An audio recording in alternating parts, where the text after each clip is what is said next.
Hey guys, welcome to our channel. तो कैसे हैं आप दोस्तों? So let's start the story. Ragini की मौत और आरुषि का गुस्सा।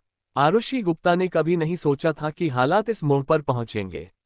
उसे ये भी अंदाजा नहीं था कि रागिनी इतना बड़ा और खतरनाक कदम उठा लेगी। आरुषि आंटी। जमीन पर पड़ी रागिनी ने खून की एक उल्टी की। जहर बेहद तीव्र था। उसके शरीर से बहता हुआ खून काला पड़ चुका था। उसका चेहरा भयानक रूप से पीला पड़ गया था। असहनीय दर्द से उसका चेहरा सिकुड़ गया था। आरुषि तुरंत बोली, कुछ मत बोलो और खुद को हिलाने की कोशिश मत करो। उसे राहत थी कि वह हमेशा अपने साथ चांदी की सुइयां और कुछ जरूरी दवाइयां रखती थी। उसने झट से एक चांदी की सुई निकाली और रागिनी के शरीर के एक खास बिंदु पर चुभो दी ताकि जहर का असर धीमा हो सके। साथ ही उसने कुछ दवाइयां भी रागिनी के मुंह में रखीं। इन्हें निगल लो, जल्दी। पर रागिनी ने धीरे से ना में सिर हिलाया। खून में दम घुटते हुए उसने अपनी आखिरी बची हुई ताकत से कहा, आरुषि आंटी, मैंने एक बार आपको धोखा दिया था, लेकिन दूसरी मैं बार ऐसा नहीं होने दूंगी। मैंने अपना फर्ज निभा दिया है। बस करो, अब और कुछ मत बोलो। चुपचाप दवा निगल लो, मैं सुइयां लगाती हूँ, सब ठीक हो जाएगा। आरुषि तेजी से उसके शरीर के मेरिडियंस में सुइयां चुभोने लगी। उसकी गति तेज थी, लेकिन जहर की रफ्तार उससे भी कहीं ज्यादा तेज थी। एक्यूपंक्चर भी जहर के फैलाव को नहीं रोक पा रहा था। रागिनी की सांसें तेज और टुकड़ों में आ रही थीं। फिर भी उसने हल्की मुस्कान के साथ कहा, अब कोई फायदा नहीं आरुषि आंटी, यह जहर इसीलिए चुना गया था क्योंकि। अचानक रागिनी ने फिर से खून की उल्टी की, जिससे उसका चेहरा और भी ज्यादा पीला हो गया, पर वो अपनी को नहीं रोकी। क्योंकि इसका कोई इलाज नहीं है। पर आरुषि ने उसकी बात अनसुनी कर दी और सुइयां चुभोती रही। रागिनी ने आकाश की ओर देखा, उसकी मुस्कान अब मध्यम पड़ने लगी थी। आरुषि आंटी, क्या आपको लगता है मेरी माँ मुझे लेने आएगी? इस बार बिना जवाब का इंतजार किए रागिनी बोलती रही, मुझे लगता है मेरी माँ जरूर आएंगी। आज सुबह ही उन्होंने मेरी बाहों में दम तोड़ा था। उन्होंने कहा कि वो अब और मेरे लिए बोझ नहीं बनना चाहती थी। उन्होंने कहा था कि जब तक वो जिंदा रहेंगी मैं तान्या तिवारी के जाल से कभी नहीं निकल पाऊंगी। लेकिन माँ को क्या पता था, उनके जाने के बाद मैं अब ये सब और सहन नहीं कर सकती।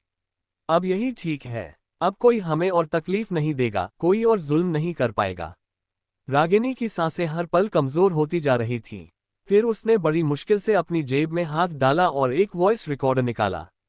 फिर वो रिकॉर्डर आरुषि के हाथ में थमा दिया। आरुषि आंटी, आपको कावेरी से सावधान रहना होगा। वो आपको रास्ते से हटाना चाहती है। और आपका शुक्रिया, आपने मेरे जीवन में रोशनी की एक किरण बनकर साथ दिया। पर मुझमें अब और लड़ने की ताकत नहीं है। शायद आप मुझसे निराश होंगी, इसीलिए माफ कीजिए आंटी। जिसके बाद रागिनी आसमान की ओर देखने लगी, जिसके बाद उसके चेहरे पर एक मुस्कान आ गई और अपनी सारी ताकत कूटकर वो एक आखिरी बात बोलने को जैसे तैयार हो गई, आंटी, मेरी माँ मुझे लेने आए हैं। मुझे अब जाना होगा। Bye Arushi aunty. उद्धरण चिन्ह। अपना आखिरी शब्द बोलते ही रागिनी की आंखें धीरे धीरे बंद हो गईं। एक आंसू उसकी पलकों से लुढ़क कर गालों पर गिरा और फिर उसका हाथ जमीन पर धुलक गया। रागिनी अब मर चुकी थी। वो आरुषि गुप्ता की बाहों में अपनी अंतिम सांसें ले चुकी थी। आरुषि ने उसकी नब्ज जांची, जो कि अब बंद हो चुकी थी। फिर हल्की सी सिसकी के साथ उसका सिर धीरे से जमीन पर रखा। कुछ देर बाद उसने अपने कांपते हाथ से रागिनी की आंखों को बंद किया ताकि तेज धूप उसकी आंखों में न लगे। उसकी आंखों से आंसू चुपचाप बहते जा रहे थे। वह बुदबुदाई, ये तुम्हारी गलती नहीं थी रागिनी, तुम बहुत बहादुर थीं। उसी समय आरुषि ने पीछे से किसी के कदमों की आवाज सुनी। वो सिर्फ करणवीर जोशी ही नहीं थे, कावेरी और तान्या तिवारी भी उस सूचना के मिलते ही दौड़ती हुई वहां पहुंच गई थी। कुछ देर पहले एक नौकरानी घबराई हुई उनके पास पहुंची थी और बताया था कि किसी की मौत हो गई है। ये सुनते ही कावेरी और तान्या की आंखों में छुपी हुई खुशी झलक पड़ी थी, जिसे उन्होंने एक दूसरे से आंखें मिलाकर साझा किया था। लेकिन जब वो वहां पहुंची और रागिनी को जमीन पर मृत पड़ा देखा, तो उनके चेहरे पर कुछ पल के लिए सन्नाटा छा गया। उन्हें समझ नहीं आ रहा था कि हुआ क्या है। जहर पीकर तो आरुषि को मरना था, तो फिर ये रागिनी की बच्ची जमीन पर क्यों लेटी है? तभी करणवीर जोशी आगे आए और रागिनी की नब्ज टटोली। उन्हें यकीन ही नहीं हो रहा था कि वो लड़की जो 20 मिनट पहले उनसे मुस्कुराकर बात कर रही थी, अब एक ठंडी लाश बन चुकी थी। उन्होंने तो आज रागिनी की पट्टी बदलने का वादा तक किया था। वो अविश्वास भरी नजरों से आरुषि की ओर देखे। आरु, ये क्या हुआ? आरुषि कुछ नहीं बोली। उसने बड़ी कोमलता से रागिनी के शरीर को जमीन पर लिटाया और फिर उठ खड़ी हुई। उसकी आंखों में अब एक ठंडी चमक थी। कावेरी और तान्या अब भी मासूम चेहरों के साथ खड़ी थीं, लेकिन आरुषि ने झट से उनके कॉलर पकड़कर उन्हें अपनी ओर खींचा और फिर घुटनों के पीछे जोरदार लात मारकर उन्हें जमीन पर गिरा दिया। कावेरी और तान्या दोनों दर्द में कराह उठी और घुटनों के बल गिर पड़ी। अरे, तुम्हारा दिमाग खराब हो गया है क्या? क्या कर रही हो तुम? आह! तान्या तिवारी जोर से चिल्लाने ही वाली थी, लेकिन आरुषि गुप्ता ने उसकी गर्दन पकड़कर उसे रागिनी के शव के आगे झुकने पर मजबूर कर दिया। कावेरी ने खुद को छुड़ाने की कोशिश की, लेकिन आरुषि की पकड़ के आगे बेबस होकर वह भी बार बार झुकने को मजबूर हो गई। देख रही हो इसे, ये है एक इंसानी जान, एक अनमोल जिंदगी। आरुषि की आंखों के कोने लाल हो चुके थे। उसकी आवाज में गुस्सा साफ झलक रहा था। क्या ये उसकी गलती है कि लोग उसे नाजायज औलाद कहते हैं? असल गलती तो उस इंसान की है जिसने गलत रिश्ता बनाया था। तुम्हारे उस दो कोड़े से घटिया नामर्द पति की। इसमें इस मासूम की क्या गलती? अगर तुम्हें उससे नफरत थी तो उसे नजरअंदाज कर सकती थी या घर से निकाल सकती थी, लेकिन तुमने उसे मानव तस्करों के हाथों बेच दिया और उसे नर्क जैसी यातनाओं से गुजारा। क्या तुम्हें जरा भी पछतावा नहीं है कि तुमने एक इंसान को इतनी हद तक तोड़ दिया कि उसने अपनी जान देने का फैसला कर लिया? आरुषि का क्रोध अब अपने चरम पर था। वह तान्या और कावेरी के सिर जोर से रागिनी के शव के आगे झुकाती रही, जो अब धीरे धीरे ठंडा होता जा रहा था। ये करने से न तो तान्या और कावेरी के गुनाह मिटने वाले थे, न ही उनकी पुरानी करतूतें ठीक होने वाली थीं, लेकिन आरुषि को लगता था कि इतना तो उन्हें जरूर झुकना चाहिए। फिर उसने उन दोनों का सर जमीन पर पटकना शुरू कर दिया। धड़ाम, धड़ाम, धड़ाम। जब तक जमीन पर खून के धब्बे नहीं पड़ गए और आरुषि खुद थककर चूर नहीं हो गई, तब तक उसने उन्हें नहीं छोड़ा। तान्या के बाल, जो उसने खूबसूरती से बांधे थे, अब बिखर चुके थे। उसे चक्कर आ रहा था क्योंकि उसे बार बार झुकने पर मजबूर किया गया था। जैसे ही उसे थोड़ा होश आया, तान्या ने उंगली उठाकर आरुषि की ओर इशारा किया और गुस्से से चिल्लाए, हरामखोरी, तूने मेरी ये हालत कैसे की? मैं तुझे फाड़ डालूंगी। वो हाथ हवा में उठाकर आरुषि पर झपटने ही वाली थी कि तभी एक गगनभेदी आवाज गूंजी, बस करो। करणवीर जोशी गरजे। करणवीर जोशी ने वर्षों से शायद ही कभी अपना आपा खोया था। कभी कभी नाराजगी जरूर होती थी, लेकिन तब भी वह सिर्फ सख्त लहजे में बात करते थे। लेकिन आज जो हुआ, वैसा उन्होंने सालों में नहीं किया था। उनका गुस्सा इतना अधिक था कि वे मुश्किल से खड़े हो पा रहे थे और उनकी आवाज तेज व कठोर थी। तान्या तिवारी ठिठकी और नाराजगी भरे स्वर में बोली, पिताजी, आपको कुछ करना ही होगा। अगर आप चुप रहे तो हम जोशी परिवार वाले इस औरत के हाथों यूं ही अपमानित होते रहेंगे। आखिर ये खुद को समझती क्या है? ये नाजायज औलाद मुझे मारती है। इससे बड़ा अपमान और क्या होगा? कावेरी अभी भी अपने सिर में हो रही चक्कर की शिकायत से जूझ रही थी। उसे सबसे पहले अपने चेहरे में लगाए गए हालिया इम्प्लांट की चिंता हुई। क्या उस जोरदार मार ने उसे नुकसान तो नहीं पहुंचाया? जब उसने देखा कि करणवीर जोशी आरुषि का पक्ष ले रहे हैं, तो वह हताश होकर सुबकने लगी। नाना जी, आपने खुद देखा, हमने कुछ नहीं किया था, लेकिन आरुषि ने अचानक हम पर हमला कर दिया। देखिए, ये बहुत दर्द हो रहा है। इस बात में कावेरी गलत नहीं थी। करणवीर जोशी की आंखों के सामने जैसे अंधेरा छा गया। उन्होंने खुद को संभालते हुए गहरी सांस ली, फिर पूछा, आरु, क्या हुआ था? आरुषि ने रागिनी को जमीन से उठाया और अपनी बाहों में लिया। दासियों ने जल्दी से एक छोटा बिस्तर वहां लाकर रख दिया, जिस पर आरुषि ने धीरे से रागिनी को लिटा दिया। फिर उसने कहा, नाना जी, आपने खुद उसकी नब्ज देखी थी। आप जानते हैं कि रागिनी कैसे मरी है ना? करणवीर जोशी झूठ नहीं बोल सकते थे। जहर उन्होंने ही तैयार किया था, इसलिए वे उसकी ताकत और असर को सबसे बेहतर जानते थे। पीड़ा के साथ उन्होंने अपनी आंखें बंद कर लीं। ये पहली बार नहीं था। पहले भी उनकी पत्नी की मौत एक ऐसे ही जहर के संपर्क में आने से हुई थी, जो उन्होंने गलती से तैयार किया था। ये मेरी गलती है। रागिनी की ये हालत मेरी वजह से हुई। करणवीर की आंखों से आंसू बह निकले। आरुषि ने हल्की सी मुस्कान के साथ तान्या और कावेरी की तरफ देखा। नाना जी, जल्दबाजी में नतीजा मत निकालिए। मुझे लगता है कि कातिल कोई और है। यहाँ समस्या जहर नहीं था। कुछ विशेष परिस्थितियों में जहर भी दवा बन सकता है और जीवन बचा सकता है। असली समस्या उस इंसान से थी जो इसका इस्तेमाल कर रहा था, विशेषकर तब जब उसमें न मानवता होती है, न ही जीवन के लिए संवेदना। करणवीर ने पूछा, कौन है वो? आरुषि ने सीधा इशारा करते हुए कहा, ये दोनों, तान्या और कावेरी ही असली हत्यारी हैं। उसकी बात सुनते ही काव्या और तान्या चिंक पड़ती है। क्या तुमने पास कोई सबूत है? क्या आरुषि सच में सब कुछ साबित कर पाएगी? बदनामी का डर। तान्या तिवारी किसी भी हाल में खुद को हत्यारिन मानने को तैयार नहीं थी। इसी कारण वो चिल्लाई, तू होती कौन है हमें दोष देने वाली, हरामजादी? रागिनी तो तेरी गोद में मरी थी। इसका मतलब सबसे बड़ा शक तो तुझ पर ही बनता है, और अब तू हमें ही दोषी ठहरा रही है। वही कावेरी के चेहरे पर लाचारगी थी। तभी उसने कहा, आरुषि, रागिनी और मेरे बीच कोई दुश्मनी नहीं थी। मैं उसे मारने की सोच भी नहीं सकती। अगर तुझे मुझसे नफरत है तो भी तू मुझे झूठे इल्जाम में मत फंसा। उसके लहजे से ऐसा लग रहा था जैसे आरुषि केवल उसे हटाने के लिए उसे हत्यारिन कह रही हो। आरुषि को मानना पड़ा कि कावेरी को मासूम दिखने और दूसरों को भ्रमित करने में गजब की महारत हासिल थी। लेकिन अब वह दोनों से बहस में नहीं पड़ना चाहती थी। उसकी निगाहें उस पल रागिनी की ओर मुड़ गईं, जो अब बिस्तर पर निस्पंद पड़ी थी। रागिनी के वो आखिरी शब्द आरुषि के कानों में गूंज रहे थे। आंटी आरुषि, आज का मौसम कितना प्यारा है। जिस दिन मैंने आपको पहली बार देखा वो मेरा जन्मदिन भी था। मैंने ऊपर वाले से प्रार्थना की थी कि कोई मुझे बचाने आए, और उसी पल आप मेरे सामने आ गईं। मैंने आपको एक बार धोखा दिया था, लेकिन दोबारा ऐसा नहीं होगा। अब मैंने सब ठीक कर दिया है। आप मेरी जिंदगी की रोशनी थीं।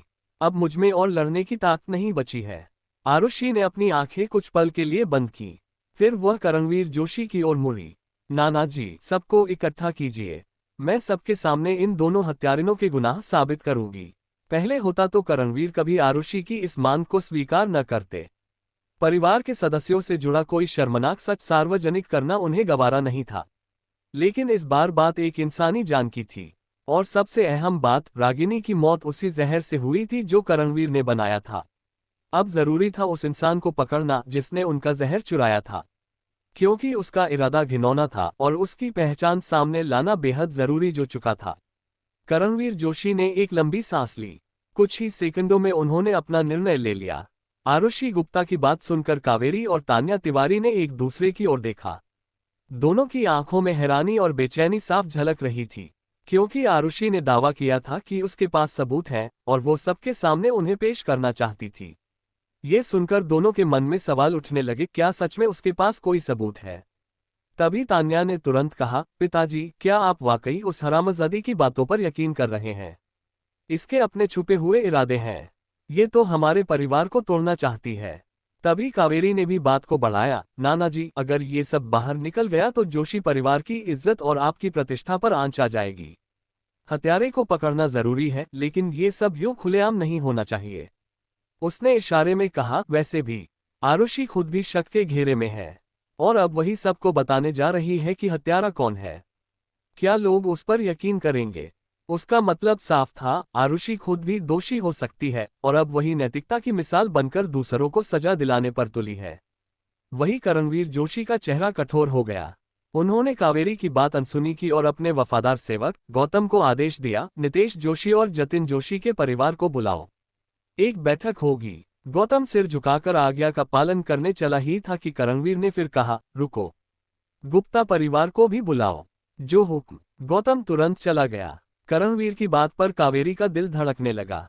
उसने अनायास ही अपनी मुट्ठी भींच ली।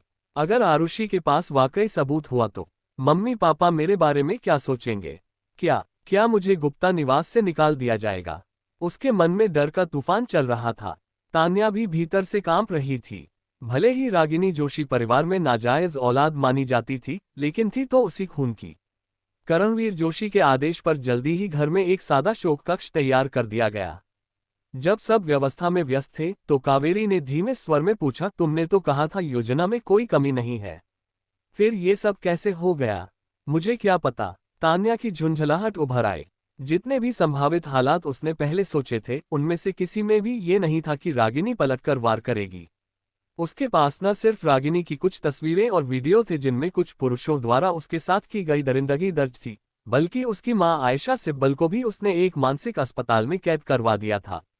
इन दो बड़े हथियारों के दम पर तान्या को पूरा यकीन था कि अगर वो रागिनी को मरने को कहेगी तो वो मना नहीं करेगी। वैसे भी उसने तो सिर्फ यही कहा था कि रागिनी आरुषि को जहर दे दे। वो कभी सोच भी नहीं सकती थी कि रागिनी खुद को ही जहर दे देगी। आरुषि गुप्ता की कही बातों ने कावेरी को पहले ही बेचैन कर रखा था। लेकिन जब तान्या तिवारी से ऐसा जवाब मिला तो उसके सब्र का बांध टूट गया। तुम ही तो कहती थी कि रागिनी एक पालतू कुत्ते की तरह है, जो तुम्हारे हर आदेश का पालन करती है। अब देख लो, उसी ने तुम्हें काट खाया। तुम्हें बोलने की हिम्मत कैसे हुई? अगर तुमने ये नहीं कहा होता कि उसे सबक सिखाना है और मैं उसकी माँ को मानसिक चिकित्सालय में धमकाने नहीं जाती, तो क्या उसकी माँ खुदकुशी कर लेती? तान्या ने आंखें घुमा ली और व्यंग्य से बोली, अगर तुम्हारे बेवकूफ़ी भरे प्लान की वजह से ये सब नहीं होता तो आज ये हालत नहीं होती। मैंने उसकी माँ को धमकाने को कहा था ताकि रागिनी और आज्ञाकारी बन जाए। क्या तुम्हें नहीं लग रहा था कि रागिनी अब बगावती होती जा रही है? लेकिन मैंने ये तो नहीं कहा था कि उसे आत्महत्या की कगार तक पहुंचा दो। कावेरी ने पलटकर जवाब दिया और अपने रुख पर अड़ी रही। जो दो लोग अब तक साथ मिलकर हर चाल चलते थे, आज एक दूसरे के खिलाफ खड़े हो गए थे। तान्या का सिर जैसे फटने लगा हो। अब अगर और मगर पर बहस करने का कोई मतलब नहीं था।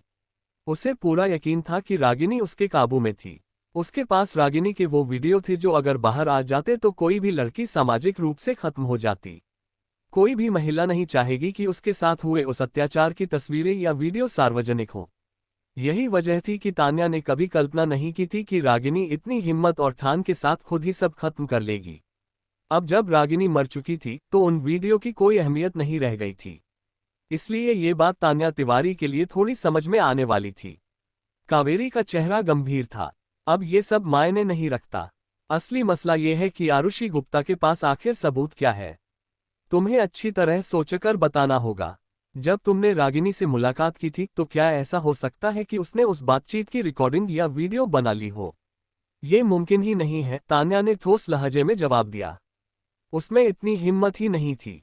और फिर मैंने उसे कभी फोन इस्तेमाल करने नहीं दिया। ये जानकर थोड़ी राहत मिली। कावेरी ने थोड़ी राहत की सांस ली। अगर ऐसा था तो आरुषि शायद उन्हें डराने की कोशिश कर रही थी कि उसके पास सबूत है।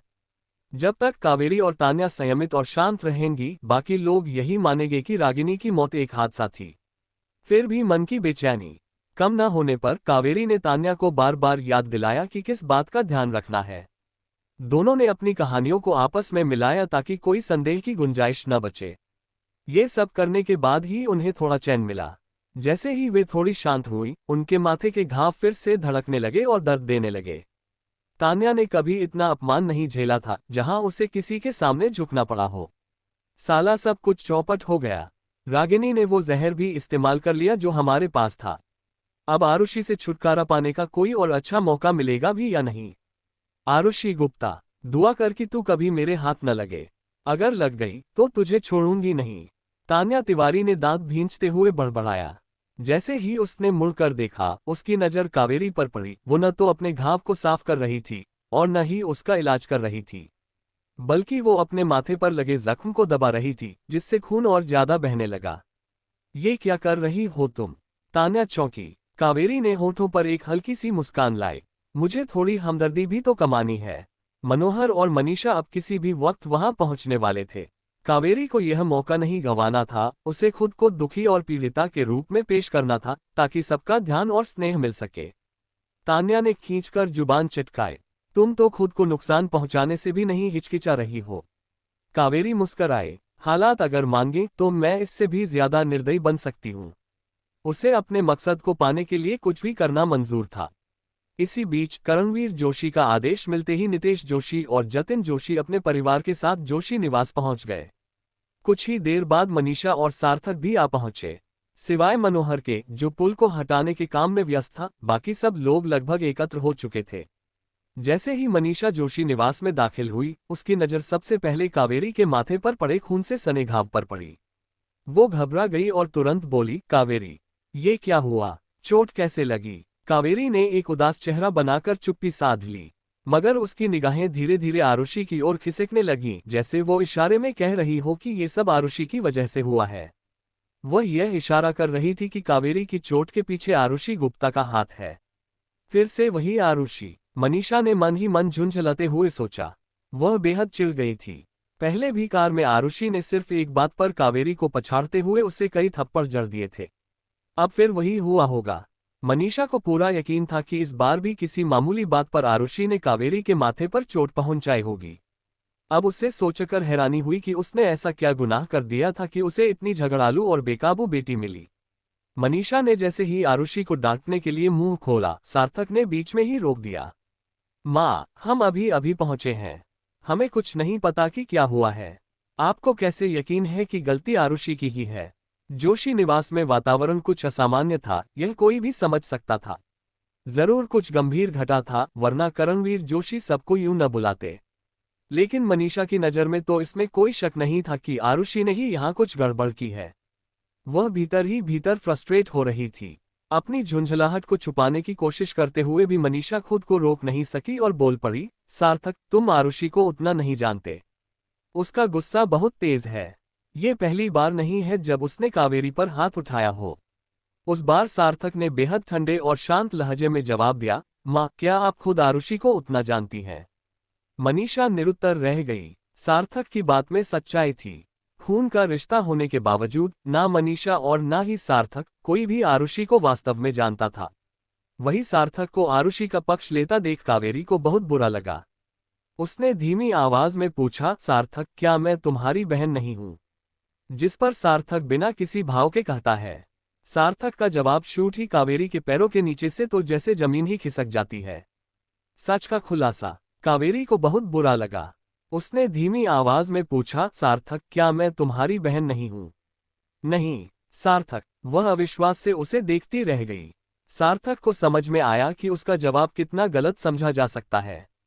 जिस कारण उसने तुरंत स्पष्ट किया, मेरा मतलब ये था कि तुम भी मेरी बहन हो और आरुषि भी। लेकिन सार्थक ने कुछ पल रुकते हुए तीखी नजरों से देखा, भले ही मैं तुम्हारा भाई हूं, मैं तुम्हारी अंधी तरफदारी नहीं करूंगा। चाहे वह उसकी जैविक बहन हो या वह बहन जिसके साथ वह बड़ा हुआ हो, सार्थक दोनों के साथ बराबरी का व्यवहार करता था। वह किसी एक का पक्ष नहीं लेता था, बल्कि हमेशा तथ्यों के आधार पर ही निर्णय करता। अगर कोई उसकी बातों को ध्यान से समझता तो ये भी साफ होता कि वो ये संकेत दे रहा था कि अगर उनमें से किसी ने भी कोई गलती की तो वह उसे नजरअंदाज नहीं करेगा। किसी भी तरह से सोचो, यह मुझे चेतावनी जैसी ही लग रही है, कावेरी ने मन ही मन सोचा। वह भीतर से बहुत खिन्न थी, लेकिन उसे यह अच्छी तरह पता था कि इस विषय में सार्थक से उलझना बेकार है। आखिरकार सार्थक हमेशा से ऐसा ही था। वह भले ही बाहर से शांत और कोमल स्वभाव का लगता, लेकिन वह किसी के भी साथ जल्दी से घुलता मिलता नहीं था। जैसे उसके चारों ओर एक अदृश्य दीवार खड़ी हो। कावेरी ने अपनी नाराजगी को छुपाते हुए मासूमियत से कहा, तुमने तो मुझे डरा ही दिया था सार्थक। मुझे लगा था तुम मुझसे रिश्ता तोड़ने की बात कर रहे हो। सार्थक ने कुछ नहीं कहा। उसकी नजरें उस ओर चली गईं, जहां थोड़ी दूरी पर आरुषि गुप्ता अकेली खड़ी थी। वह अब तक चुपचाप एक कुर्सी पर बैठी थी, सिर झुकाए अपने हाथों को देख रही थी। उसे यह अंदाजा लगाना मुश्किल था कि उसके मन में क्या चल रहा है। उसके हाथों पर अब भी खून लगा हुआ था, रागिनी के शरीर का खून। सूरज धीरे धीरे अस्त हो रहा था और अब बस हल्की रोशनी बाकी थी। कुछ ही देर में बाहर पूरी तरह अंधेरा छा गया। तभी करणवीर जोशी वहां आए। उन्होंने सबको आंगन के उस शांत हिस्से में चलने को कहा, जिसे बहुत सुंदरता से सजाया गया था। वहां हर तरफ सफेद फूल फैले हुए थे। उन फूलों के बीच एक व्यक्ति शांत लेटा हुआ था। वह रागिनी थी। उस दृश्य को देख सबके होश उड़ गए। चुप्पी सबसे पहले जतिन जोशी ने तोड़ी। वह पूरी तरह से स्तब्ध था। ये तो रागिनी है। मैंने तो उसे कल ही देखा था। तब वह बिल्कुल ठीक थी। अब ये सब क्या? सबकी नजरें विकास की ओर मुड़ गईं, जो रागिनी के पिता थे। विकास के शरीर से अभी भी शराब की बू आ रही थी और उसकी शर्ट की कॉलर पर लिपस्टिक के निशान थे, जिसे देख ये साफ था कि जब उसे बुलाया गया वह किसी और औरत के साथ था। वह अभी भी जैसे होश में नहीं था। अपनी बेटी की लाश देख वह बुदबुदाया, यह क्या हो गया?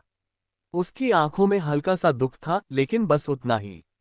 ये प्रतिक्रिया किसी को हैरानी में नहीं डाली।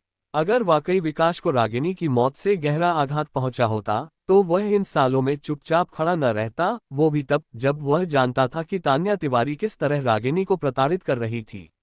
करणवीर जोशी ने गौतम की ओर एक नजर डाली। आदेश पाते ही गौतम आगे आया और उस दिन की घटना का संक्षिप्त विवरण देने लगा।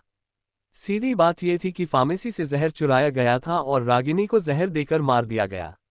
वे सब वहां इसलिए इकट्ठा हुए थे ताकि रागिनी के लिए न्याय मांगा जा सके और इस घटना के पीछे जो भी अपराधी हो उसे पकड़ा जा सके।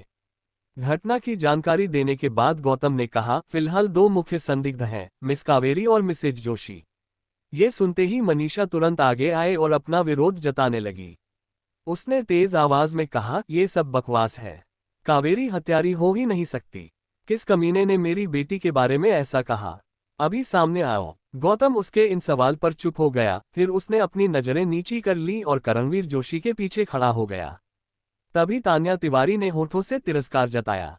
उम्र में वह मनीषा से काफी बड़ी थी और तकनीकी तौर पर विकास और वह मनीषा की भाभी और भाई थे। फिर भी तान्या ने मनीषा को नाम लेकर संबोधित किया, मनीषा, तुम्हें अपनी बेटी की परवरिश ठीक से करनी चाहिए। आरुषि हम पर तरह तरह के आरोप लगा रही है, हमें हत्यारा कह रही है। हमारे माथे पर जो जख्म है वो भी उसी ने किए हैं। फिर से वही आरुषि। मनीषा ने मन में सोचा, हम उसके रोज के झगड़े और बहसबाजी को तो नजरअंदाज कर सकते हैं, लेकिन अब वह दूसरों पर हत्या का आरोप लगाने लगी है।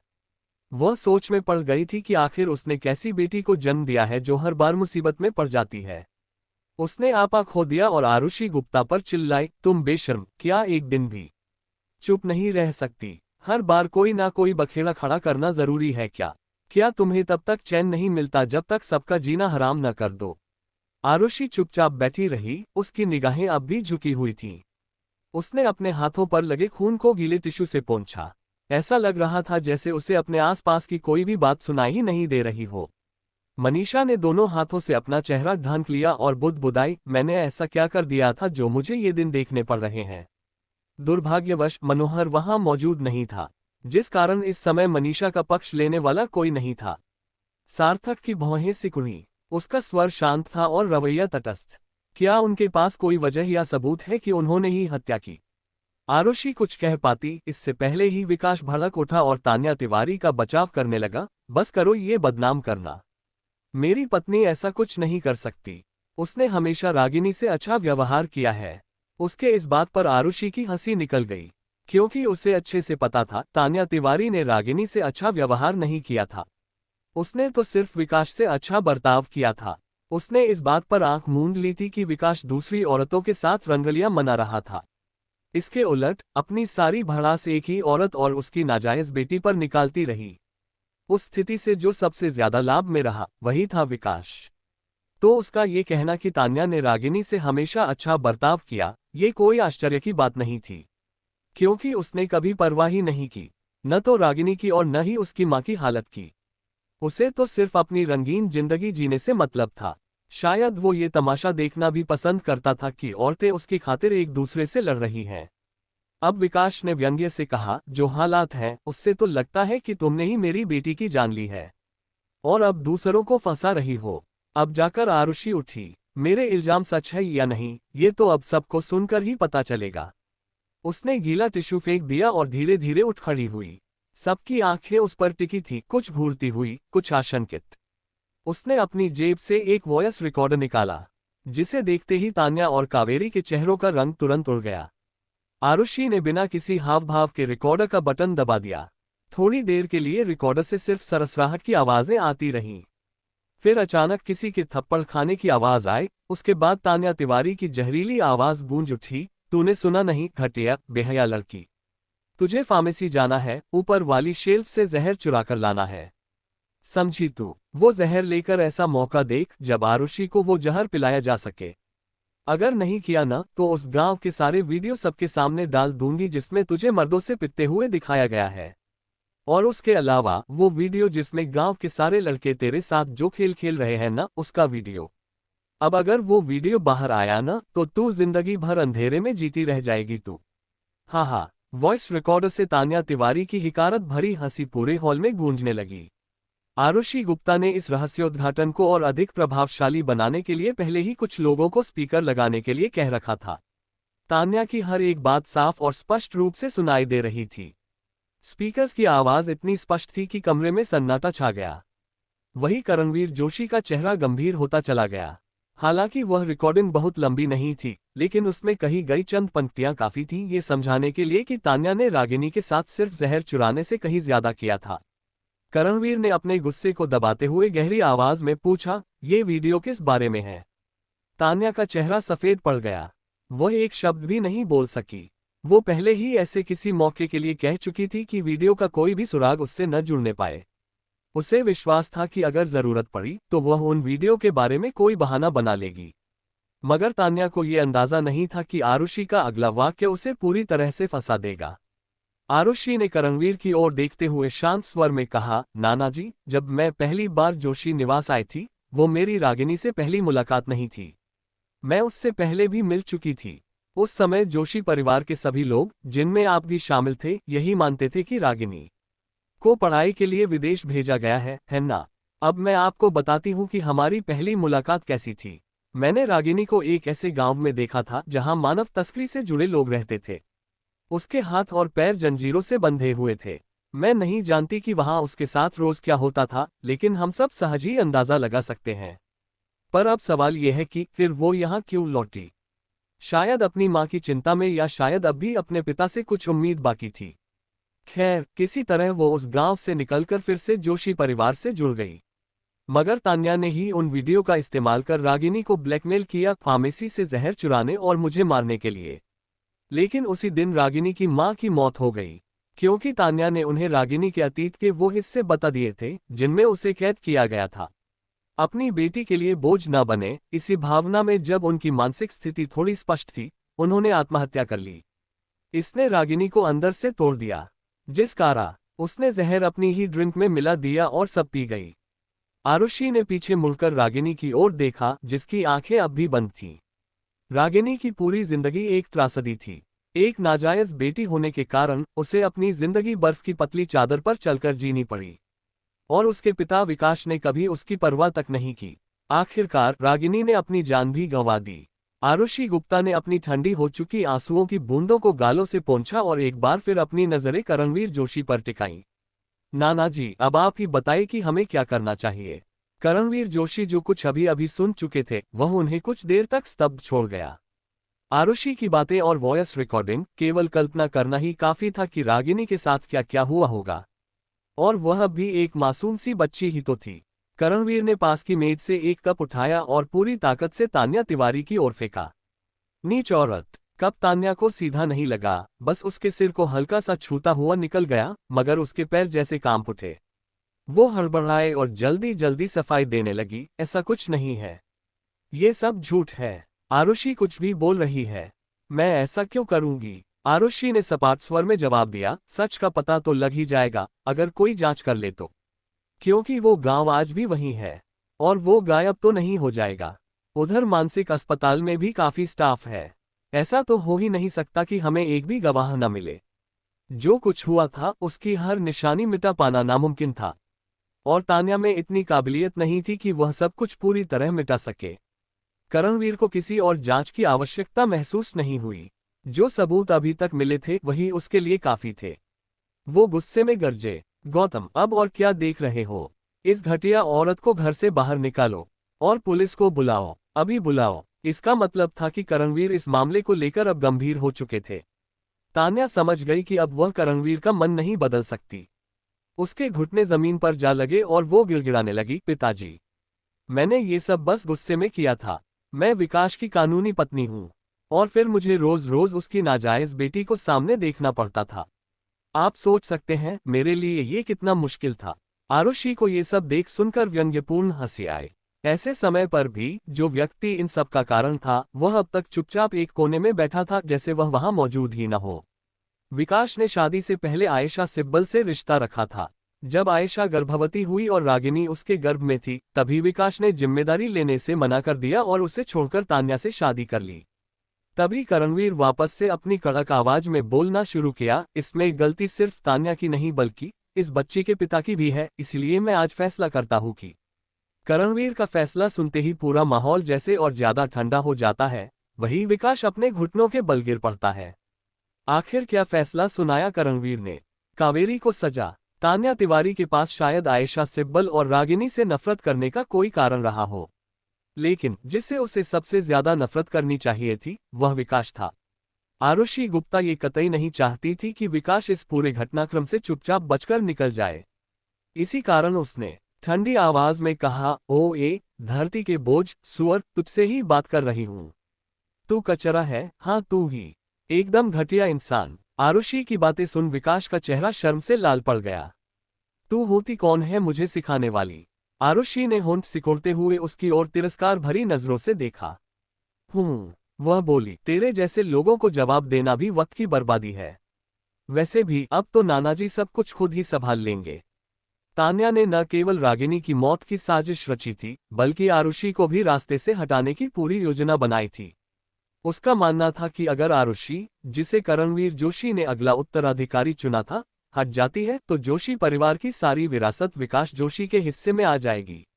ऐसे में क्या विकास वाकई अनजान था कि तान्या क्या कर रही थी? नहीं, ये सब उसने विकास के लिए किया था ताकि वह खुद कुछ किए बिना ही सब कुछ हासिल कर सके। तभी करणवीर जोशी ने गंभीर स्वर में घोषणा की, आज से विकास का पूरा परिवार इस घर से बाहर जाएगा। अब मैं तुम लोगों में से किसी को भी यहाँ नहीं देखना चाहता। तुम सबको बेदखल किया जाता है। करणवीर के इस बात को सुनते ही विकास सख्ते में आ गया। पापा, मैंने क्या किया? आप एक बाहरी को अपना रहे हैं और अपने बेटे को छोड़ रहे हैं। मैं आपका बेटा हूँ। आरुषि ने उसकी ओर एक नजर डाली और एक बार फिर उसे बेकार समझा। मगर अब बहुत देर हो चुकी थी। करणवीर ने किसी की बात सुने बिना आदेश दिया, नौकरानियों को बोलो इनका सामान पैक करें। अगर ये खुद नहीं ले जाएं, तो बाहर फेंक देना। जी, समझ गए। नौकरानियां आदेश का पालन करने चल पड़ीं।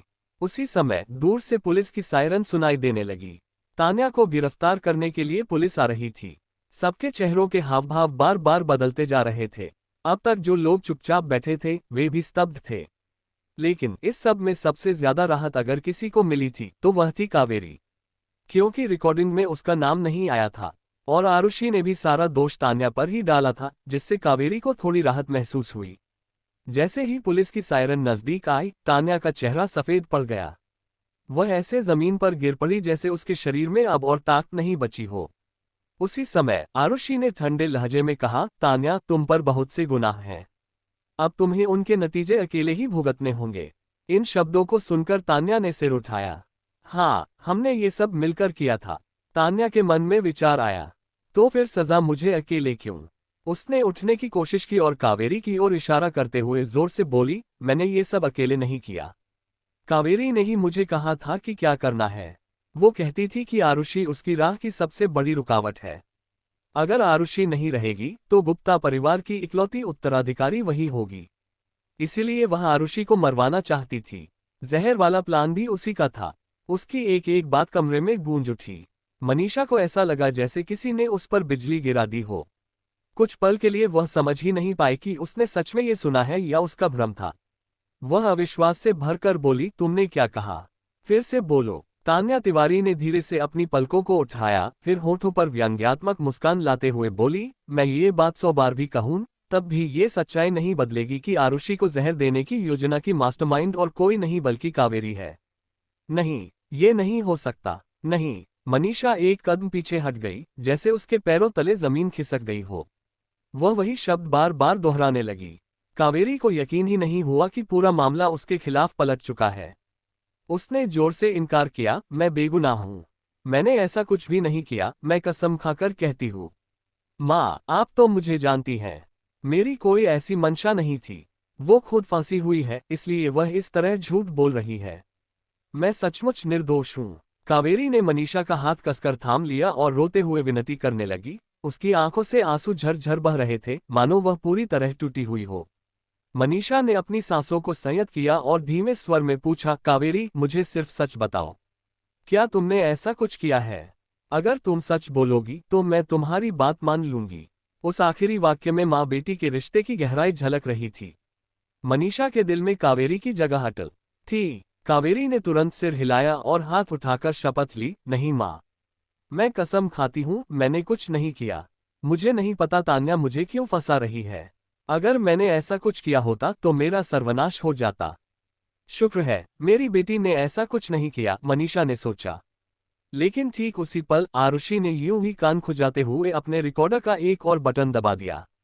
अचानक कमरे में लगे स्पीकर से कावेरी की घमंडी आवाज गूंजने लगी, ले आए, अब दे दो। फिर रागिनी की कांपती आवाज आए, मगर ये जहर है। जब तक तुम नहीं बताओगी कि तुम उसका क्या करना चाहती हो, मैं तुम्हें नहीं दूंगी। जैसे जैसे रिकॉर्डिंग चलती गई, कावेरी का चेहरा पीला पड़ने लगा। वह झपटकर आरुषि के रिकॉर्डर की ओर बढ़ी, उसे बंद करने की कोशिश करते हुए। बंद कर दो, इसे मत चलाओ। वह मन ही मन चीख पड़ी। लेकिन अब मनीषा ने कावेरी का हाथ कसकर थाम लिया, जैसे वह जान गई हो कि अब पीछे हटने का समय नहीं। रिकॉर्डिंग जारी रही। ठीक है, बता देती हूँ। ये जहर आरुषि के लिए है। मुझे उसे मारना है। वह तुम्हारी बहन है। मेरी कोई बहन नहीं है और मुझे चाहिए भी नहीं। उसके बिना ही मैं गुप्ता परिवार की इकलौती रत्न रही हूँ। वो मेरी राह का कांटा है, उसे मरना ही चाहिए। रिकॉर्डर से और भी बातें आ रही थीं, लेकिन कावेरी कुछ भी सुनने की स्थिति में नहीं थी, क्योंकि मनीषा का चेहरा हर पल और भी कठोर होता जा रहा था। तभी उधर से आरुषि ने कड़वी मुस्कान के साथ कहा, तो ये है हमारे गुप्ता परिवार की शिक्षा, उनके संस्कार। आरुषि के ये शब्द मनीषा के दिल को जैसे छल्ली कर रही थी। वही आरुषि के बातों से कावेरी भी कांप उठी और बोली, माँ। लेकिन इस बार जवाब में उसे एक जोरदार थप्पड़ मिला। मनीषा का चेहरा क्रोध और पीड़ा से भरा हुआ था। कुछ पल पहले तक वह अपनी बेटी की मासूमियत पर यकीन करना चाहती थी, लेकिन अब सामने था नकारा न जा सकने वाला सबूत। उसे विश्वास नहीं हो रहा था कि जिसे उसने प्यार से पाला, वो अपनी ही बहन की जान लेना चाहती थी। मैंने तुम्हारे साथ ऐसा क्या किया कि तुमने ये किया? गुप्ता परिवार ने तुम्हारा क्या बिगाड़ा? कैसे तुम इस हद तक गिर सकती हो? कावेरी, तुमने मेरा विश्वास तोड़ दिया है। कावेरी का चेहरा थप्पड़ से लाल हो गया था और उसकी आंखों से आंसू रुकने का नाम नहीं ले रहे थे। पिछले 18 वर्षों में पहली बार मनीषा ने उसे मारा था। माँ, मुझसे गलती हो गई। सचमुच, मुझसे बहुत बड़ी गलती हो गई। आंखों में आंसू लिए कावेरी ने मनीषा की ओर देखा और गिड़गिड़ाती हुई बोली, माँ, मुझसे भूल हो गई। मैं बहक गई थी, मुझे नहीं पता था कि मैं क्या कर रही हूँ। कृपया मुझे माफ कर दीजिए। मैं वादा करती हूँ फिर कभी ऐसा नहीं होगा। माँ, प्लीज, मैं हाथ जोड़ती हूँ। लेकिन उसका बहक जाना साफ तौर पर दोष टालने की कोशिश थी। तान्या तिवारी चुप नहीं रही। उसने झुंझलाकर जवाब दिया, कावेरी, तुम्हें बहकाया किसने? तुम ही तो मेरे पास आई थी, आरुषि को रास्ते से हटाने के लिए साथ देने को कहने। पिताजी का जहर चुराने का आइडिया भी आई तुम्हारा था। मैंने रागिनी को इसमें घसीटा, वो भी तुम्हारी वजह से। और अब जब सब कुछ उजागर हो चुका है तो तुम सब मुझ पर थोप रही हो। तुम्हें जरा भी शर्म नहीं है? मैं कितनी अंधी थी जो तुम जैसी लड़की के साथ हाथ मिलाया। तान्या बोलती गई और उसकी आवाज में गुस्सा बढ़ता गया। उसे जब खींचकर ले जाया जा रहा था तो उसने जाते जाते एक झटके से कावेरी को ठोकर मार दी। मास्टरमाइंड तो तू है, मैं तो सिर्फ तेरी साथी रही। अगर मैं जेल जाऊंगी तो तू भी बचेगी नहीं। मैं गिरूंगी तो तुझे साथ लेकर गिरूंगी। जब आरुषि ने सबूतों के साथ कावेरी के अपराध उजागर किए तो कावेरी पर्दे के पीछे छिप गई थी, ये सोचते हुए कि तान्या ही सब भुगतेगी। लेकिन वह सपना सपना ही रह गया। तान्या ने ठान लिया था कि वह अकेले नहीं डूबेगी। वह सब कुछ उजागर कर देगी, लेकिन कावेरी को बख्शेगी नहीं। अब कोई नहीं बचने वाला था। कुछ ही समय बाद तान्या को ले जाया गया। उस पर हत्या, अपहरण और मानव तस्करी के आरोप लगे थे। अब वहां सिर्फ कावेरी अकेली खड़ी रह गई। जिस लड़की को सब मासूम और भोली समझते थे, वही रिकॉर्डिंग में जहर उगलती नजर आई। उसकी मासूम सी मुस्कान के पीछे एक ठंडी पत्थर सी दिल वाली आत्मा थी। आरुषि को मरना चाहिए, जैसे शब्द सुनकर सबके रोंगटे खड़े हो गए। तभी आरुषि फिर से एक तीखी मुस्कान के साथ बोली, मैं सोच रही थी, क्या होता अगर मैंने कावेरी को मारने की कोशिश की होती? तब मनीषा गुप्ता जी क्या करती? क्या वो मुझे जिंदा छोड़ती? मैं कभी कभार सोचती थी, या यूं कहूं कि ऊपर वाले से शिकायत किया करती थी कि हे ऊपर वाले, तूने मुझे जन्म के वक्त क्यों बदल दिया? अब जब मैं उसके बारे में सोचती हूँ तो जैसे सारे सवालों के जवाब अपने आप ही मिल जाते हैं। शायद ऊपर वाला मुझे गुप्ता परिवार की इस बेहया परवरिश से बचाना चाहता था, इसी कारण उसने मुझे जन्म के वक्त ही बदल दिया था। मनीषा, जिसके बाद अब कश्मकश थी, आरुषि ने बातों ने उसे अंदर तक झकझोर दिया। उसने अपनी आंखें मूंदी और धीरे से कावेरी का हाथ अपने हाथ से अलग कर दिया। फिर भारी मन से वह बोली, आज के बाद गुप्ता परिवार में तुम्हारा कोई स्थान नहीं है। हमारे पास ऐसी बेटी नहीं है। माँ, क्या आप मुझे छोड़ रही हैं? कावेरी चिल्लाए, उसकी सिसकियां दिल चीर देने वाली थीं। मनीषा की आंखें लाल हो चुकी थीं। वह मुड़ी ताकि कावेरी की ओर न देखे। सार्थक, मेरी मदद करो। हम साथ बड़े हुए हैं, मैं तुम्हारी बहन जैसी हूँ। कावेरी ने सार्थक का हाथ पकड़ लिया, जैसे डूबती नाव आखिरी सहारा तलाश रही हो। उसकी आंखों में भीगापन था, पर अब दया की जगह घृणा थी। सार्थक थोड़ी देर स्तब्ध रहा, फिर गहरी सांस लेकर बोला, कावेरी, जो तुमने किया है वह माफी के लायक नहीं है। क्या ये उसकी सजा का ऐलान था? कावेरी तुरंत करणवीर जोशी की ओर मुड़ी। नाना जी, आप मुझे सबसे ज्यादा प्यार करते हैं ना? मैं बदल जाऊंगी, मैं वादा करती हूँ। माँ को मत जाने दीजिए प्लीज। करणवीर ने एक फीकी हंसी हंसी और अपने कुर्ते की बाह झाड़ते हुए मुड़ गए। उन्हें आज के दिन की थकान साफ नजर आ रही थी। उन्होंने तान्या को समेटा, विकास और उसके परिवार को निकाल दिया। अब कावेरी मनीषा की समस्या थी और वे उस मामले में नहीं पड़ना चाहते थे। करणवीर जोशी जैसे ही चले तो जतिन जोशी का परिवार भी चुपचाप पीछे पीछे निकल गया। मनीषा थकी थकी सी दिख रही थी, जैसे अचानक ही 10 साल बूढ़ी हो गई हो। उन्होंने सार्थक का हाथ थामा और बोली, सार्थक, मुझे घर ले चलो। अब और नहीं सहा जा रहा। सार्थक ने उन्हें सहारा दिया। वह चाहता था कि आरुषि भी साथ चले, लेकिन आरुषि ने सिर हिलाकर मना कर दिया। सार्थक और मनीषा बाहर निकल गए, लेकिन जैसे ही कावेरी पीछे आने की कोशिश करती, उसे रोका जाता। आरुषि, अब खुश हो। यही चाहिए था तुम्हें। अब जब वहां कोई नहीं था, कावेरी ने अपना मासूम चेहरा उतार फेंका और आरुषि की ओर नफरत से देखा, मानो उसे चीर फाड़ कर रख देगी। आरुषि ने शांति से कहा, क्या बात है? तुम मुझे चोट पहुंचा सकती हो और मैं जवाब भी न दूं। दुनिया ऐसे नहीं चलती। अब युद्ध की घोषणा हो चुकी थी। नई लड़ाई का आगाज। वापस से जन्म के बाद आरुषि सबसे बदला लेना का सोचती है।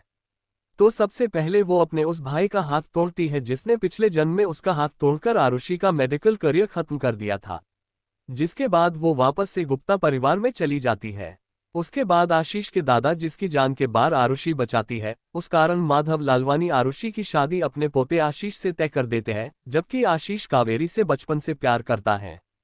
अब इसी में एंट्री होती है देश के सबसे ताकतवर आदमियों में से एक राघव की, जो कि आरुषि को पसंद करने लगता है। अब जब आरुषि कावेरी का रास्ते का कटा बैठक जा रही थी, इसी कारण कावेरी, तान्या तिवारी जो कि करणवीर, मनाली के सबसे प्रसिद्ध चिकित्सक की बहू थी और मनीषा के पिता भी। और क्योंकि करणवीर आरुषि अपने परिवार का उत्तराधिकारी बनाना चाहते थे, इसी कारण दोनों मिलकर आरुषि को मारने का प्लान बनाते हैं। और इसमें वो इस्तेमाल करते हैं एक बच्ची का, जो कि नाजायज थी, उसका नाम रागिनी। पर एक बार आरुषि ने उसकी जान बचाई थी, इसी कारण रागिनी आरुषि को बचाने के लिए खुद आरुषि के बदले जहर पी लेती है। अब फिर तान्या और कावेरी का पर्दाफाश हो जाता है, जिसमें तान्या को जेल हो जाती है, तो वही कावेरी को घर से निकाल दिया जाता है। अब आगे कावेरी के मन में अब सिर्फ घृणा और जलन बची थी। आरुषि, ये मत समझना कि तुम जीत गई हो। चाहे मैं गुप्ता परिवार से निकाल भी दी जाऊं, मैं फिर से वापस आ जाऊंगी। क्या तुम सच में सोचती हो कि 18 साल के रिश्ते यूं ही खत्म हो जाते हैं? आरुषि ने सिर को थोड़ा टेढ़ा करते हुए हल्की मुस्कान के साथ कहा, तो फिर देखते हैं तुम्हारी औकात क्या है। लेकिन याद रखना, मैं अगर एक बार तुम्हें बाहर निकाल सकती हूं तो दोबारा भी कर सकती हूं। कावेरी ने ठुड्डी ऊपर उठाते हुए तंज कसते हुए कहा, ठीक है, चलो देख ले। माँ अभी गुस्से में है। जब उनका गुस्सा ठंडा हो जाएगा तो वो खुद मुझे वापस बुलाएंगी। आरुषि ने इसका कोई जवाब नहीं दिया। वह जानती थी कि कावेरी का परिवार में कितना प्रभाव है। उसे अच्छी तरह से समझ आ चुका था कि मनीषा के इस निर्णय के पीछे असली वजह क्या थी। कावेरी को गुप्ता परिवार में वापस न आने देना आरुषि को एक तरह की सुरक्षा देना था। कावेरी द्वारा आरुषि को जहर देने की साजिश उस पर बस एक हल्की सी डांट बनकर रह गई थी। न कोई ठोस सजा, न कोई बड़ा कदम। कुछ समय बाद जब सब शांत हो जाएगा तो लोग इस घटना को भुला देंगे और शायद कावेरी को फिर से खुले दिल से अपना लेंगे। आरुषि ने सिर हिलाया, लेकिन सीने में एक दर्द की लहर दौड़ गई, जबकि बाहर से वह शांत जल जैसी थी। इस जन्म में भी, जैसे पिछले जन्म में था, मनीषा का झुकाव साफ साफ दिखाई देता था। कावेरी ने अपने कपड़ों से धूल झाड़ी और उसकी आंखों में व्यंग्य की चमक थी। आरुषि, क्या तुम ये सोचती हो कि लालवानी परिवार से चिपक जाने से तुम्हारी जिंदगी बन गई? तो मैं तुम्हें बता दूं, चाहे मनोज लालवानी को लगे कि तुम सही लड़की हो, पर मेरी एक बात याद रखना, तुम और आशीष कभी एक नहीं हो सकते। हर शब्द के साथ उसने जोर दिया, लालवानी परिवार की बहू तो मैं ही बनूंगी। आरुषि उसके इस बात पर स्तब्ध रह गई। पहली बार उसने ठहरकर कड़वी हंसी के साथ कहा, रख लो। चाहे वो आशीष हो या वो तथाकथित लालवानी बहू का तमगा। अगर मुझे वो थाली में सजाकर भी दे तब भी मैं नहीं लूंगी, समझी? और वैसे भी कचरा चाहे सोने के कटोरे में रहे, वो कचरा ही रहेगा। आरुषि के इन बातों कर कावेरी ने उपहास के साथ होंठ सिकोड़ लिए, जैसे कह रही हो, हाँ हाँ और कुछ। उसे लगता था कोई भी लड़की इतनी मूर्ख नहीं हो सकती जो लालवानी परिवार की बहू बनने से इनकार कर दे। इसलिए जब आरुषि ने उनकी शादी के प्रस्तावों को बार बार ठुकराया तो उसे लगा ये सब एक चाल है, बस दबाव बनाने की एक कोशिश। आरुषि ने लंबी सांस ली। कावेरी, तुम सिर्फ 18 की हो। क्या तुम्हें जरूरत है किसी पुरुष पर निर्भर होने की? कावेरी झल्ला गई और बोली, तुम क्या जानो? तुम एक गंवार लड़की हो जिसकी सोच बहुत छोटी है। तुम्हें पता ही नहीं लालवानी परिवार का सदस्य होना क्या होता है। इस लेवल की पहचान सिर्फ पैसों से नहीं आती। यहाँ तक कि गुप्ता परिवार भी उन्हें सम्मान देता है। अब अगर तुम चाहती हो कि मैं अपने सारे सपने छोड़ दूं ताकि तुम्हारा रास्ता साफ हो जाए, तो सुन लो, वो कभी नहीं होगा। आरुषि ने कोई जवाब नहीं दिया। छोड़ो, हर किसी की अपनी आकांक्षाएं होती हैं। अब ज्यादा बोलने का कोई मतलब नहीं था। कल रागिनी का अंतिम संस्कार होना था और आज की रात आरुषि ने उसके साथ बिताने की ठानी थी, एक आखिरी बार। उसे देख कावेरी पीछे हटने वाली नहीं थी। उसने फिर ताना मारा, वैसे मानना पड़ेगा, तुम तो कमाल कर गई, रागिनी को ही मुझसे खिलाफ कर दिया। उसने जहर खाना मंजूर कर लिया पर तुम्हारे खिलाफ उंगली नहीं उठाए। और ऊपर से उसने सब कुछ रिकॉर्ड कर लिया ताकि सबूत मिल जाए मेरे खिलाफ। आरुषि ने उसे ठंडी नजर से घूरते हुए कहा, हर कोई तुम्हारी तरह स्वार्थी नहीं होता। स्वार्थी होना गलत है क्या? कावेरी तुरंत पलटी, इस दुनिया में जो खुद का ध्यान नहीं रखता वो कुचल दिया जाता है। फिर उसने आरुषि पर आरोप लगाते हुए कहा, चलो सच कहें तो रागिनी की मौत में तुम्हारा भी हाथ है। अगर तुम बीच में नहीं आती तो वो जिंदा होती। तान्या कभी उसे इतनी दूर नहीं धकेलती और वो कभी उस मोड़ पर नहीं पहुंचती। कावेरी ने एक विजयी मुस्कान के साथ ठहाका लगाया। इसके जवाब में आरुषि ने उसकी और रागिनी की एक काली सफेद तस्वीर बढ़ा दी। तस्वीर में रागिनी की मुस्कुराहट थी, उजली, मासूम, शांत। पर कावेरी के शरीर में सिहरन दौड़ गई, जैसे उस मुस्कुराहट के पीछे की आंखें उसके भीतर झांक रही हों। आह, दूर हटो मुझसे। आरुषि ने फोटो फ्रेम को साफ किया और उसे फिर से अपनी जगह पर रखा। फिर उसने ठंडी नजरों से कावेरी की ओर देखा और बर्फ जैसी आवाज में बोली, क्या तुम्हें ज़मीर शब्द की स्पेलिंग भी आती है? तुमने लोगों को नुकसान पहुंचाया और अब चाहती हो कि वे तुम्हारे अपराध की हिस्सेदार बने। आखिर क्यों? वे ऐसा क्यों करें? कावेरी एक कदम पीछे हटी। डर उसके चेहरे पर साफ झलक रहा था। रागिनी की लाश और उस माहौल की सिहरन उसे डरा रही थी। मैं तुमसे बहस नहीं करूंगी। बस देख लेना आरुषि, एक दिन मैं तुम्हें अपने पैरों तले कुचल दूंगी। इतना कहकर वह मुड़ी और वहां से भाग गई। आरुषि ने हल्की मुस्कान के साथ पीछे से आवाज दी, कावेरी, जब घड़ी 12 बजाए तो देखना, कहीं तुम्हारे सपनों में मैं ना आ जाऊं। कावेरी के कदम एक पल को लड़खड़ा गए। उस रात आरुषि ने अकेलेपन से भरे, शांत और सुनसान आंगन में वक्त बिताया। कभी कभार कोई नौकरानी कुछ छोड़ने आ जाती, लेकिन ज्यादातर समय वो अकेली ही थी। वो आंगन के बीच रखी कुर्सी पर बैठी थी, ऊपर आसमान चौकोर दिखाई दे रहा था। चांदनी धुंधली थी और बीते जीवन की यादें इस जीवन की सच्चाइयों में मिल रही थीं। पिछले जन्म में आरुषि ने रागिनी का नाम तक नहीं सुना था। इसका मतलब था कि रागिनी उस गांव में ही फंसी रही, जहां से उसे बेच दिया गया और उसका अस्तित्व धीरे धीरे मिट गया। लेकिन इस जन्म में एक संयोग से आरुषि ने उसे उस गांव से निकाल लिया। और फिर भी वह किसी और ही रूप में दुखद अंत को प्राप्त हुई। तो किस्मत आखिर है क्या? आरुषि ने अपनी आंखें बंद करते हुए खुद से सवाल किया। काफी देर बाद उसने आंखें खोली और खुद को जवाब दिया, किस्मत से लड़ना ही उसकी किस्मत थी। अगले दिन सुबह होते ही करणवीर जोशी द्वारा भेजी गई गाड़ी आ गई। रागिनी का जल्दी से अंतिम संस्कार किया गया और करणवीर के इंतजाम से उसे आयशा सिब्बल के बगल में उसकी शोक प्रतिमा बनाया गया। आखिरकार वह अपनी मां के साथ फिर से मिल गई थी। मनाली में उस सप्ताह कई दिन बारिश होती रही। आरुषि गुप्ता परिवार में वापस नहीं गई। वह कॉलेज में ही रुकी रही, पढ़ाई करती रही और जो जरूरत से ज्यादा बोलते थे उन्हें उनके स्थान पर रखती रही। इस दौरान सार्थक उससे कई बार मिलने आया। उसी से आरुषि को पता चला कि उस दिन के बाद मनीषा ने अपना मन पूरी तरह से बना लिया था, कावेरी से मिलने से इनकार कर दिया और उसे वापस आने नहीं दिया। यानी कावेरी को वास्तव में परिवार से निकाल दिया गया था। यहाँ तक कि जब मनोहर को कावेरी की करतूतों का पता चला तो उन्होंने जबरदस्त गुस्सा किया और उसका अनलिमिटेड ब्लैक कार्ड भी छीन लिया। सब हैरान रह गए। सार्थक ये सब बताते हुए थोड़ी राहत देना चाहता था ताकि आरुषि का दुख कुछ कम हो सके। आरुषि हल्के से हंसी, और फिर क्या हुआ? मिसेज गुप्ता का दिल तो अब तक पिघल गया होगा, है ना? सार्थक कुछ पल के लिए चुप रहा, चेहरे पर झिझक के भाव। भले ही कावेरी को परिवार से निकाल दिया गया था और मनीषा निराश थी, पर जैसे ही मनोहर ने ब्लैक कार्ड छीना, मनीषा का दिल पिघल गया। उसने अपने नाम से एक फ्लैट दिलवाया और 2 नौकरानियां भी वहां भेज दी। सार्थक को ये सब ज्यादा लगा और उसने विरोध करने की कोशिश की, लेकिन कोई फायदा नहीं हुआ। मनीषा ने तीखे शब्दों में जवाब दिया, क्या तुम चाहते हो कि तुम्हारी बहन भूखी मरे या सड़कों पर आ जाए? लेकिन क्या ये आरुषि के लिए न्याय था? इसी वजह से सार्थक अक्सर आरुषि से कॉलेज में मिलने आता था। उसे चिंता थी कि कहीं उसे कोई परेशान न कर रहा हो, और वो उसे अपने तरीके से सांत्वना देने की कोशिश करता। आरुषि ने हल्की सी मुस्कान दी, जैसे ये सब तो उसने पहले ही सोच लिया हो। सार्थक को अजीब सी बेचैनी हुई। वह बोला, मैं सोचता था माँ के स्वभाव के हिसाब से वो तुम्हारी ज्यादा परवाह करेगी। तभी अचानक सार्थक का फोन बजा और दूसरे तरफ की बात ने उसे जैसे परेशानी में डाल दिया। आखिर कौन था दूसरी तरफ जिसमें सार्थक को परेशानी में डाल दिया? आज के लिए इतना हाई दोस्तों, मिलते हैं नेक्स्ट चैप्टर में। Thanks for watching my friends, next episode come soon, like and review the दीजिएगा ऑफ बाय।